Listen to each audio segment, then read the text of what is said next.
Lockdown का तीसरा चरण चल रहा है और लॉकडाउन को लगभग अब 1.5 महीने होने को है। ऐसे में सरकार ने जहां एक और शराब की दुकानें खुलवा दी है, तो दूसरी तरफ लॉकडाउन में फंसे प्रवासी मजदूरों को वापस लाने के लिए ट्रेनें चलवा दी है। तालाबंदी के तीसरे चरण की शुरुआत पर सरकार द्वारा लिए इन दोनों महत्वपूर्ण फैसलों पर बुद्धिजीवियों ने अपनी राय दी है। द हेडलाइंस टीवी से बात करते हुए ट्रेड यूनियन के नेता विजय विद्रोही ने कहा, शराब की दुकानों को खोलकर 40 दिनों के लॉकडाउन को फेल कर दिया गया है। उन्होंने सवाल खड़ा किया कि यदि शराब की दुकानें खुल सकती है तो इंडस्ट्री क्यों नहीं। इसके साथ ही यह भी कहा कि मजदूरों से किराया लिया जाना अत्यंत निंदनीय है। सरकार के पास ना तो योजना है और ना ही स्पष्टता। अब सरकार की जो योजनाएं हैं, इनको कौन बना रहा है, कौन इनको सलाह दे रहा है, ये समझ से परे है। आपने इस देश के अंदर करोड़ों लोगों को लॉकडाउन के जरिए भूख, तबाही, मौत के हवाले कर दिया। और वो जो 40-50 दिन से जिस उम्मीद और अपेक्षा से लोग तकलीफ उठा रहे थे कि चलो एक बेहतर है कि हमारा जीवन सुरक्षित है, आधे घंटे के अंदर शराब के बिक्री के इस फैसले ने वो सारी 40-50 दिन की जो मेहनत थी, लोगों ने जो कष्ट उठाए थे, तकलीफें उठाई थी, उस पर मिट्टी डाल दी आपने। आप देखिए कि किस तरह से मलिए आपने सब्जी वालों को पीटा, सड़क पर दवा लेने गए आदमी को पीट के आपने मार डाला, बच्चे के लिए बिस्किट और दूध लेने गए आदमी को आपने अधमरा कर दिया, दवा के लिए भटक रहे हुए आदमी को आपने पीटा। आप क्या कर रहे हैं? आज आपके लाखों लोग जो है शराब की दुकानों पर जमावड़ा लगाए हैं, धक्का मुक्की कर रहे हैं, नंगा नाच कर रहे हैं। आज कहाँ है तुम्हारी पुलिस, और कहाँ है तुम्हारी कानून व्यवस्था, और कहाँ गई तुम्हारी जो है फिजिकल डिस्टेंसिंग?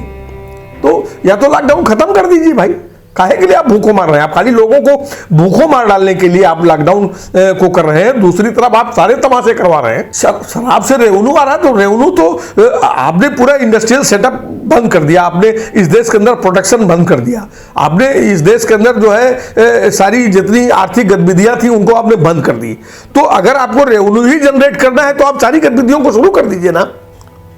जो नुकसान कल जो परिघटना हुई है, जिसके जो कल जो दृश्य दिखाई पड़ा है, अगर वो इन्फेक्शन वायरस का, कोरोना वायरस का इन्फेक्शन इसके जरिए नहीं बढ़ रहा है, तो हम समझते हैं औद्योगिक गतिविधियां शुरू करने से भी नहीं बढ़ने वाला। इसलिए मैं इस फैसले की एकदम भयानक निंदा करता हूं और सरकार का ये बहुत मूर्खता और धूर्ततापूर्ण फैसला है। किसी काम धंधे से किसी दूसरे शहर में गए थे, वो सारे लोग फंस गए। तो आपको 25 तारीख को जब ये आप अनाउंस कर रहे थे, उस समय आपको एक निर्णय लेना था कि आप 24 घंटे 48 घंटे का सबको समय देते और पब्लिक ट्रांसपोर्ट को जारी रहने देते, लोग अपने अपने घर चले जाते। अब घर 1 महीने 1.5 महीने में जो कुछ 2-4 रुपए उनके पास थे खा गए, वो आप उनसे भाड़ा वसूल रहे हैं। दोहरापन है। आप एक तरफ कह रहे हैं कि हम इनसे भाड़ा नहीं लेंगे, दूसरी तरफ रेलवे कह रहा नहीं हम इनसे भाड़ा लेंगे। आपने भाड़ा लिया, 500 रुपए वाला टिकट आपने 530 रुपए में बेचा। मजदूर 50,000 मजदूर अब तक आपके इस पूरी योजना के बाद पिछले 4 दिनों में 50,000 मजदूर अपने अपने घरों तक पहुंचे हैं और सबसे पैसा वसूल रहे। तो ये मजदूरों को, ये जो प्रवासी मजदूर हैं, इनको बिना कोई पैसा लिए, भाड़ा लिए इनके घरों तक सुरक्षित पहुंचाना और इनको इस लॉकडाउन अवधि का जो है 10,000 रुपए भत्ता दिया जाना, यह सवाल है जिसके चलते वो अपने जीवन को फिर से सर्वाइव कर सके और अपने परिवारों का पालन पोषण करके महीने 2 महीने जिंदा रह सके। वरिष्ठ अधिवक्ता व सामाजिक विचारक जेपी सिंह राठौर ने कहा कि शराब की दुकानें खोलने का निर्णय गलत है। सरकार को केवल धन की चिंता है, ना कि जनता के जीवन की। दूसरी तरफ बिना काम, बिना पैसे के दूसरे राज्यों में फंसे मजदूरों से किराया लेना अत्यंत निंदनीय है। शराब बिचवा ही रही है सरकार। वो शराब जिसमें एक चेतावनी अंकित कराए हुए है, वही कि इंजूरियस टू लाइफ और हेल्थ है वो। तो आप देख ही रहे हैं कि सरकार की चिंता धन है, न कि व्यक्ति का जीवन है। मुद्दा तो ये शराब का ही है। जब उनको लगा कि ये बंद होने से अफरा तफरी मचेगी, आर्थिक दिक्कतें आएंगी, उन्होंने खोलना शुरू किया। और सबसे मज़े की बात यह है कि जो इनका सोशल डिस्टेंसिंग का वो था, उसको इन्होंने कैसे फ्लॉप किया, इसके 3 जगह बता दें। जो 500-1000 रुपया लोगों की खातों में डाल दिया जनधन में, और क्यों लगवा दिया मोदी सरकार ने, एक के ऊपर एक लोग लाइनों में लगे हुए हैं, वहाँ से फेल होना ही शुरू हुई। उस पैसे के वितरण किनके पास दूसरे संसाधन और तरीके हो सकते थे, गांव समाज की इकाइयाँ, नगर की इकाइयों को ठीक सक्रिय करके। दूसरा, बाज़ारों का जो खुलना है, जिस तरह से अपनी यहाँ की भीड़ है, वो सोशल डिस्टेंसिंग को उसने किल कर दिया। अब शराब में जिस तरह से क्यों लगी है, जिस खबरें आ रही, चित्र आ रहे हैं मुंबई के, दिल्ली के, लखनऊ के, उसने इनकी सोशल डिस्टेंसिंग की धज्जी उड़ा दी। ठीक, जब इनको लगा रेवेन्यू आना ही चाहिए, इन्होंने शुरू कर दिया शराब बेचने। देखिए, कुछ ही लोग हैं, जैसे नीतीश सरकार ने ये साहस किया कि हम इस रेवेन्यू को नहीं कलेक्ट करेंगे जो आदमी की जीवन पर, लाइफ पर, कास्ट पर बनती है। लेकिन ये मोदी गवर्नमेंट ऐसा नहीं कर सकती, इनका साहस नहीं ऐसा करते। ये एक तो बहुत ही छोटी और निंदनीय बात है सरकार के स्तर पर। जिन मजदूरों को आप 2 महीने तक, 1.5 महीने तक लॉकडाउन में रखेंगे, बंद कर देंगे, वहाँ काम भी नहीं है, और जिनके पास पैसा भी नहीं है और इतना उदार भी वो वर्ग नहीं है जिसके यहाँ श्रमिक काम करते हैं, तो उनकी हालत तो यूँ ही ख़राब थी। इनको तो पूरी सुविधा सम्मान के साथ वहाँ बिना टिकट लाना ही चाहिए था, जिसमें भोजन भी हो, इनकी सिक्योरिटी भी हो, और उसके बाद घरों तक पहुँचाने की जिम्मेदारी लेनी चाहिए थी। और ये इनका तो प्लान लॉकडाउन से पहले इस पर बनाना ही चाहिए था कि 10-15 करोड़ लोग या करोड़ों लोग यहाँ पर इधर से उधर जो काम करते हैं, इस स्थिति में क्या होगा। अभी और अफरा तफरी आएगी, देखना। भाजपा नेत्री अनीता श्रीवास्तव ने कहा कि रायबरेली रेड जोन में यहां पर शराब की दुकानों का खोला जाना उचित नहीं है। जिला प्रशासन को तत्काल इस बारे में विचार करना चाहिए। सरकार ने हमारे डिसीजन लिया है, लेकिन सरकार ने कहीं ना कहीं ये भी तो कहा है कि अगर जो रेड जोन है, जो जहाँ पे कोरोना बहुत बुरी तरीके से बढ़ रहे हैं, वहाँ पर जिला अधिकारी के ऊपर छोड़ दिया गया है। जैसे कि रायबरेली में आज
द्वारा यह पूर्णतः गलत निर्णय है। मजदूरों से किराया लेना सरकार की बेरहमी को दर्शाती है। यह सरकार गरीब, मजदूर व अल्पसंख्यक विरोधी है।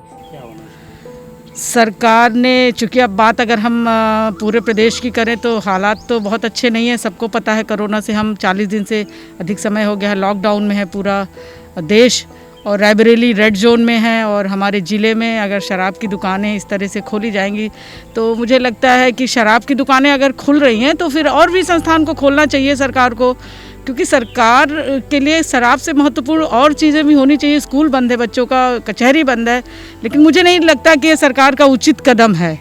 ये शराब की दुकानें जिस तरह से खोली गई हैं, ये कोई सराहनीय कार्य नहीं है। बिल्कुल मैं इसकी घोर निंदा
शराब की दुकानों को खुलवा ज़रूर दिया है, उससे राजस्व ज़रूर बढ़ेगा और फ़ायदा भी होगा, लेकिन उन चीज़ों पर सरकार ने ध्यान नहीं दिया है कि अगर गरीबों के लिए काम की व्यवस्था ज़्यादा कर देते, उनको परमिट कर दिया जाता तो शायद गरीबों को ज़्यादा फ़ायदा होता। उसके साथ ही सबसे बड़ा पहलू ये है कि कोरोना से जितने आदमी नहीं मर रहे हैं उससे बीते 24 घंटे में शराब पीने से लोग मर गए, और अभी भी परिवार में तरह तरह की लड़ाइयाँ और गुंडेगर्दी, साथ में तमाम आपराधिक गतिविधियाँ को भी इससे बढ़ावा मिलेगा और मिल रहा है। ये कदम जो है सरकार के उसके लिए ठीक नहीं था। सरकार का तो ये दावा है कि वो किराया नहीं ले रही है, लेकिन अगर किराया ले रही है तो वो जो है बहुत ही गलत है। सरकार को अब गरीबों के साथ में अन्याय नहीं करना चाहिए और किराया नहीं लेना चाहिए।